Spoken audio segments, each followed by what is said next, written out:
Et Anthony Verratti pour nous donner plus d'explications sur cette situation des personnes sans papier, en tout cas qui n'ont pas les bons papiers, qui sont renvoyées chez elles. Ça arrive tous les jours, vous faites partie d'associations.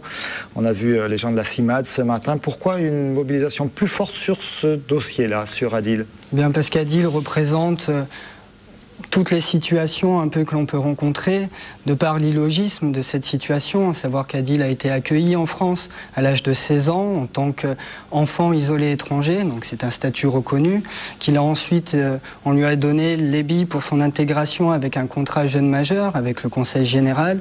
Donc on lui propose, on lui offre les possibilités de se créer un avenir, de se créer une identité au sein de notre société.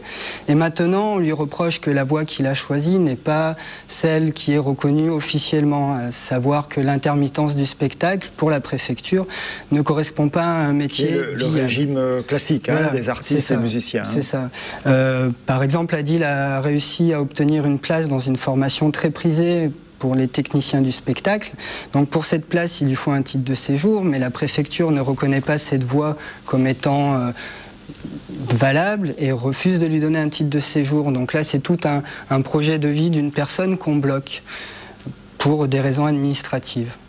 Prochaine étape, le tribunal administratif lundi. C'est ça, lundi matin à 10 h au tribunal administratif de Montpellier, où là on espère la régularisation d'Adil. Qu'est-ce qui peut faire changer d'avis le juge? Déjà, toute la mobilisation, tout le travail, tous les proches d'Adil montrent que c'est pas seulement des données administratives, c'est pas seulement un dossier, son nom, avec un simple numéro, c'est des personnes, des vies, des rencontres.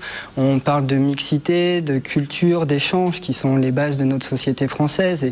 Et de par la mobilisation qui se crée autour de lui, c'est redonner une image, une humanité à ce dossier et que le juge puisse légiférer en fonction de toutes les dimensions. Décider avec toutes les données. Adil a parlé de ses rêves, de ses emmerdes.